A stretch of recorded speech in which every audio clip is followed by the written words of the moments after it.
to do to put her down. Oh, you guys must have money to go on that. The comedians all go, you had a horse? That's like, oh, your mansion burned down.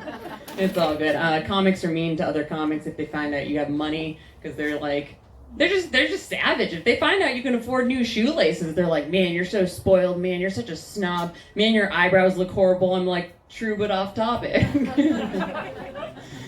I like the little panel over here. We got The Voice and the back. I'm a little worried that I'm going to be judged for my taste in wines. I have a boyfriend. I don't need more of that. Thank you very much.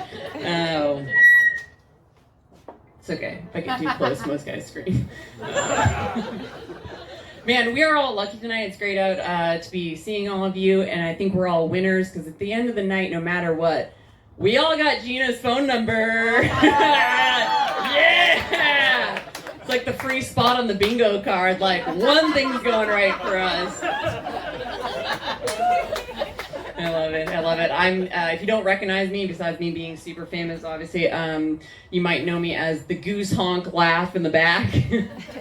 Just trying to train you guys all to laugh again. I know it's been a while. I know on Facebook we're scared to react wrong to anything. You put a heart instead of a sad face and boom, yes, it starts a hurricane amongst your friends.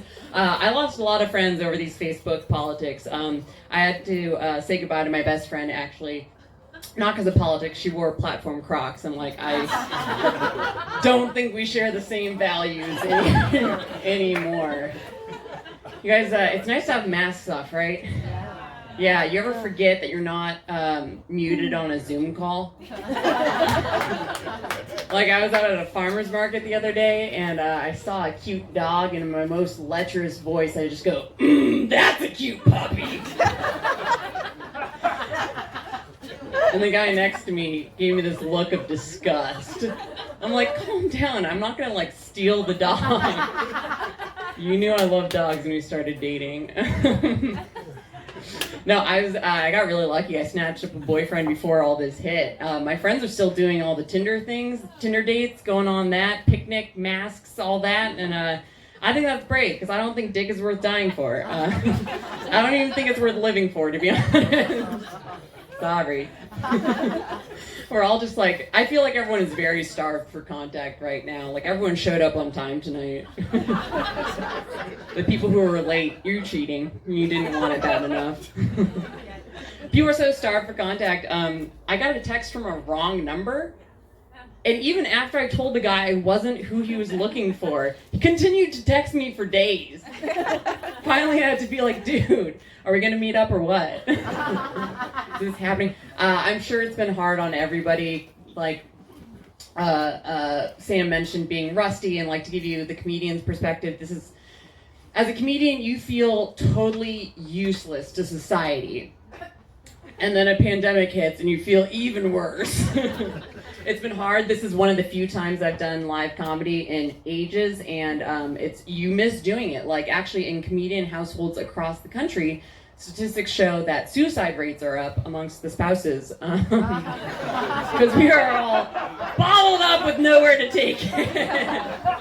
I'm just riffing all over my boyfriend, like, whoa, what's the deal with dating, right? In the kitchen making coffee. I'm like, so I've been dating this guy with a real big dick. He's like, I really wish you wouldn't talk about me in your comedy. I'm like, don't worry, I wasn't. No, like, not being able to perform and try things out, I feel like I don't know what's funny anymore. I was down on the Santa Monica Pier and I saw one of those Instagram models, like, taking photos by herself and all that, so I walked up to her and I pushed her off. I thought it was funny. She hit the rocks. I'm like, huh, thought that would have landed better. Okay, obviously I didn't push her.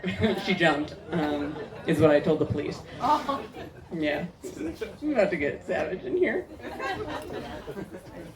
You know, take my photo. I haven't seen what my hair looks like in weeks. I don't look in mirrors anymore. It's not a good time. You guys on Netflix? You on that thing?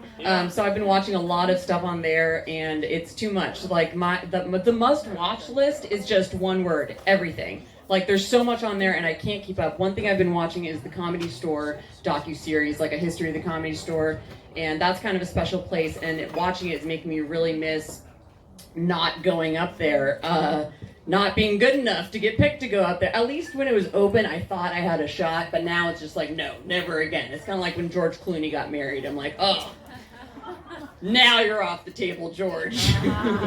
This close. Like, I love being able to compare myself to all these headliners and comedians. It makes me better, because it's not a bad thing to know they're better than me. I'm like, oh, obviously I'm not going to be where you're at because I haven't done as much as you, and it's fine. But now all I have is social media and looking at other female comics who are just my level, who are getting things, and it makes me petty as shit. Not you, Kat, you're great, but you deserve everything. But I'm like, oh yeah, obviously I'm not where you're at, Sally, because I haven't done as many as you, and I just can't keep up. I have a boyfriend, I can't pull extra shifts. What I'm saying, no, I don't obviously think that like all female comics are sleeping their way to the top. Idiots. Do you want it or don't you? No. I don't know if you guys get this comparing yourself on social media and all that. It was real hard at the beginning of the pandemic especially, but like, so talking to my therapist, he's like, you can't be comparing yourself. It's bad to do because it's self-defeating. And I'm like, yeah. Who else is going to defeat me? I'm self-defeated. It's not lazy. Am I right? Hey. He says, it's never going to help me achieve my goals, that kind of attitude. I'm like, that's where you're wrong. It's why I'm one of the few success stories when it comes to smoking. Anytime someone offers me a cigarette, I'm like, no thanks, I quit before I even started. It's going to catch me in my lies. This is great. Oh, boy. No, even non-comedian friends, they just suddenly turned into hyperachievers, and I can't keep up. They're like, oh, you haven't learned 4 new languages this week? Kill yourself. I'm like, well, that one I can do. You guys see The Social Dilemma? It was about social media being addictive, and I got in an argument with a friend because she didn't believe that social media is a drug. And I'm like, okay, let's look at the definition. Late at night, social media takes your mind off things for one brief shining moment before you wake up 2 days later covered in Cheeto dust wondering what the fuck happened. Sounds like a drug to me. The only drug that doesn't take my mind off things is coffee. Coffee puts my mind on things, and that is way worse. I'm like, we can beat COVID. We can beat climate change. I can have 3 screenplays and a thigh gap by the time this is over. Like, meth gives you weird teeth. Coffee gives you unrealistic expectations. That's a way worse side effect. I remember back when I thought January 2020 had been a rough month. Oh shit, yeah. Little did I know! January, my grandma died. No, that one's true. My grandma died, my sister went to rehab, and I switched to all-natural deodorant. I know. Obviously, some of you are like, okay, one of those is not as traumatic as the others, and you're right. She was old. It was her time. But my big sister surprised us all, went to rehab for meth addiction. My parents were especially shocked that it wasn't me. And before you get all weird, I did ask her permission to tell you guys about this. She said no. We don't have a great relationship. To give you a sense, she's always hated me. She says I always act smarter than her. And I've tried for years to tell her, like Sasha, that's completely immaterial. That means it doesn't matter. The hate goes really far back, though. I was 5 when I tried to poison her by putting detergent in her toothpaste the first time. I chickened out. I threw it away because I was afraid my parents would find out and get her to the hospital in time. But so it was so weird because suddenly I had to like show up for her. She needed someone on the outside. She wasn't allowed a phone or a laptop or anything in there, so I became her communication person. And it was weird as the little sister having to look out for her because I'm so used to her looking out for a staircase to push me down. And but you know, it's awkward, right? Like being the little sister in that role, because growing up she was always the older sister and now she still is. Thank you. Chronology jokes. What is time? No, so she was giving me her phone to go into the facility. She said, Max, I'm not ready for people to know I'm going to rehab yet. Just find a quick, easy way to let people know if they worry where I am that they won't be hearing from me. So I'm like, copy that. So the first person who texts freaking out where she was, I go, hey, I'm Maxi, I'm Sasha's sister, she's dead. Flawless. No. Anytime someone texted and started realizing she wasn't answering, I would answer back and say, hey, I'm Maxi, I'm Sasha's sister. She's on a brief medical leave. She's fine, she'll be back soon. I found out what a bad relationship we had because one girl comes back with, Sasha never mentioned a sister. She only has brothers. It's like, well, okay, we don't have that great a relationship. She might not have mentioned me. Well, I'm her friend and she never said anything about you. I'm like, well, I don't tell my friends about my ingrown pubic hairs, but I assure you they exist. I just tell strangers. She goes, well, I'm very concerned. If Sasha's okay, she can call me right now. This girl thought I had murdered my sister. I'm like, no. I gave up after the toothpaste incident. It got bad. She was on me. She was not believing who I said I was. She was pissing me off. I couldn't de-escalate it. I was making it worse for myself. My mistake, you're going to see it. She goes, I'm going to call the cops. And I go, hey, it's not like I killed her. She goes, well, that's a funny thing to say if she's okay. Fine, you're right.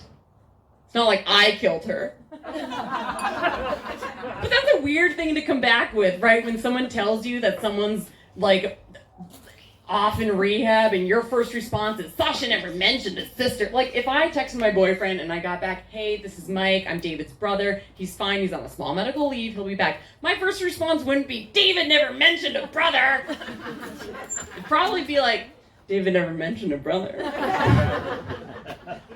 I think it was good for it, the whole thing, because she had to suddenly take a good hard look at herself, you know, in the clothes that I was sending her. She wasn't allowed anything at this facility, and I was dressing her like a blind Amish person. To be fair, that was the rules. They said loose-fitting clothing only, so I'm on Amazon like maternity wear. I suddenly understood why 50s husbands holding the purse strings were such monsters. I was drunk with power, you guys. I was like, you better be nice to me on our weekly phone call, or guess who's getting a poncho? No, I'm human. It was sad to see her so cut off and powerless. Like, the facility called me to put a credit card on file so she could get a haircut. Like, and that made me really sad that they wouldn't let me pick the haircut she got. I'm like, $20 for a bowl cut, $40 if you shave it. They're like, that's not how it works here.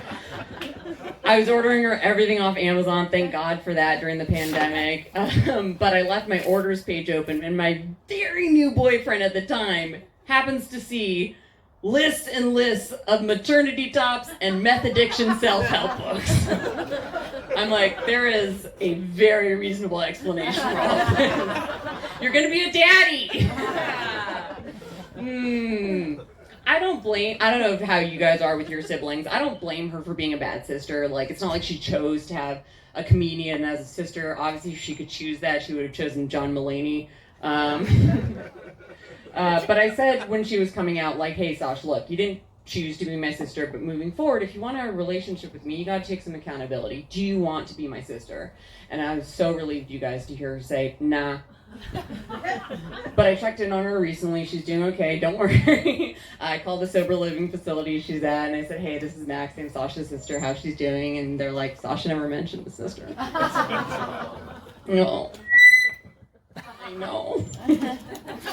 Oh boy. I know I look like I'm mad they canceled Coachella.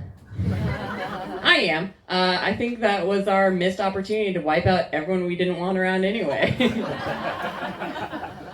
It seems pointless to cancel Coachella over health reasons. Like, you think COVID was the worst you were going to catch there? Nice try. I think we should have used the opportunity to wipe out the jerks of the world. Like, anytime someone takes too long in a public bathroom, hit them with a Coachella ticket. They come out all stoked, like, whoa, you're giving away free Coachella tickets? No, I'm giving away justice. I don't know. That's one thing I don't miss about the before days. I've been kicked out of multiple Starbucks over my bathroom temper. Because I hate when you go into a bathroom after a guy is coming out who's just spent the last hour redecorating it, and he hides his face, and he's got that guilty look on his face that you see it. It's like the dog sitting inside your door when you get home late. You're like, I haven't even gotten inside yet, and I'm about to step in something, aren't I? I stand in line so long that, like, I eventually just give up. The person in line behind me is like, oh, you don't have to go anymore? No, whatever's on the other side of that door has had too much time to incubate. If you can grow a gremlin in the time you've been in there, I want no part of that. Food takes, 6 to 8 hours to go through your digestive tract? You shouldn't be in there long enough to see it through its journey like a ride or die road trip, buddy. You should treat it like a birthday party for a friend you don't really like. Go at the end for 2 or 3 minutes, get out. No. I know, it's so hard to relate to bathroom humor now that we have the luxury of our own homes. I don't care. But, 2 times I got kicked out of Starbucks that I can remember. One, I've been waiting 25 minutes for the bathroom, stewing in anger that the person inside is taking so long. How rude. A line starts forming behind me, and I'm putting on a show for them. I'm like, knock, knock. Come on, some people, am I right? Finally, I decide to be a hero. I'm like, I'm just going to jiggle the door handle, let them know how rude they're being, and to hurry up. Reach for it. Door swings wide open. Totally empty. That is like a fart in an elevator. There is no covering that up smoothly. Like a mood swing like that, trying to cover that up is like trying to mop up the blood from a leg amputation with a tampon. It's not going to be enough. Too much has happened. I know I've got anger issues. Asked my friend Colleen when I was having so much trouble keeping a boyfriend. She's like, well, Max, you're really aggressive. I'm like, well, that's harsh. And then I punched her in the throat. It's my parents' fault. I'm such a tomboy. They dressed me in my older brother's hand-me-downs. They cut their hair really short. Be warned with the baby. Raise your child right. People thought I was a boy until I was like 10 when my voice finally changed. Then I thought I was a man. But I feel feminine. Like, I'll be out in the streets and guys are like, hey, girl, shake what your mama gave you. And I'm like, oh. Political Russians pretty hard to shake, but okay. No, but so the second time I got kicked out of Starbucks, I'm waiting there for so long that I didn't even see the person go in. I'm waiting 15, 20. I'm like, you know what? No, this ends today. I finally say something. I don't just let them get out. I'm going to give them a piece of my mind. I'm at that door crack, ready, fight face on to have this confrontation. Door finally swings open. Guy comes out, and I realize the reason it took him so long in the bathroom is because he was in a wheelchair.